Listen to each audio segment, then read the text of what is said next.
Baba! For today's ganap nga, samahan nyo kami makibornik, nakshuta. Isarak mi manin, ito yung iwat min, Diyos ko. Pupunta nga kami ngayon ng salaysay at birthday nga ng aking pamangkin, Diyos ko. Talaga naman, for the Shanghai na naman ang kavava nyo, charis. At buti na nga lang walang pasok nung ginanap itong birthday niya. Talagang thank you so much. Hindi itong gate. Hi!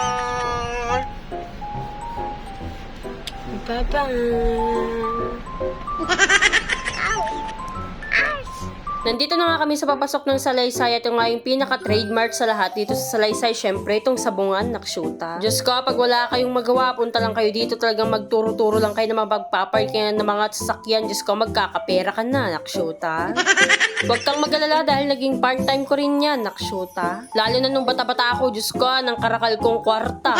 Nung tumanda na, Diyos ko, lalong naghirap, nakshuta. Memorize ko na nga din yung sinasabi dyan sa puti sa pula, talagang magtaya ka na lang kung gusto mo, charis. Nakarating na nga kami dito sa birthday yan, Diyos ko, nahuli na naman kaming mga kavava. Nagsiuwian na nga yung ibang pamilya namin sa sobrang tagal namin, nakshuta. Buti lang sobrang dami pa rin natira, charis. Kaya naman ito yung mga niluto nila, merong hito, fried chicken, may barbecue at talong, at syempre meron itong dinuguan. Abay, Diyos ko, mapapalaban na naman ako kanyan. Syempre meron din namang tilapia. At samahan mo pa nga ng pansit na pampahaba ng buhay, at syempre itong minatamis, Diyos ko, ng kasasarap. Bago nga ako kain dyan, syempre bisitahin ko na muna tong bahay ampunan dito. Diyos ko, happy birthday Mayumi. Pero Diyos ko, ng karakal na nga nakainin. Diyos ko, panay babae, ewan ko na lang din talaga. After ko naman dyan, lumabas na nga rin kami at para makapag-umpisa na rin kaming magkain-kain ng dada dahil nga late na kaming dumating. Abay, syempre, pakunwari pa akong more on gulay ako dyan no okra, pero sa totoo lang yan talagang titikman ko lahat yan. Kaya naman kumuha na rin ako ng hito dyan. Samahan mo pa ng napakasarap na sausawan na bagoong with sili, Diyos ko. Kumuha na nga rin ako dyan ng fried chicken ko at syempre yung barbecue. Diyos ko, sa kainan nga, hindi dapat tayo magpapahuli lalo na't kung durbab tayo. Charis. So sobrang hindi na makapagpigil yung ngiwat ko, talagang kumagat na rin ako sa barbecue dahil nga, Diyos ko, nanginginig pa. Charis.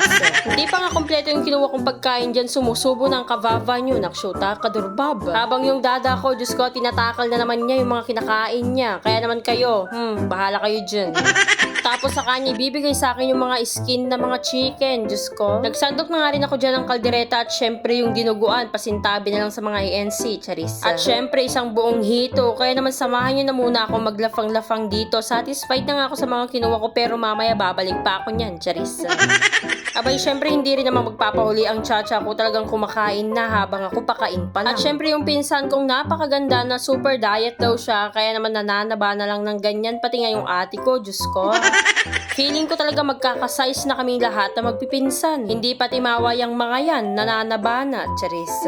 Abay, syempre saan pa ba ako magmamana ng katabaan? Syempre sa nanay ko, at syempre ito nga yung birthday girl na si Mayumi. Diyos ko, nang kasarap mong kurot-kurotin, Mayumi.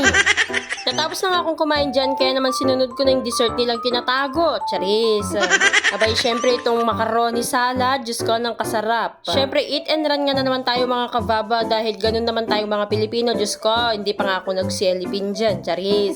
At dahil nga may lalakarin pa kami ng dada, kaya naman ayun lang, salamat sa panonood. Kung hindi ka pa nakafollow, please follow, kiss ko puwet mo, charis.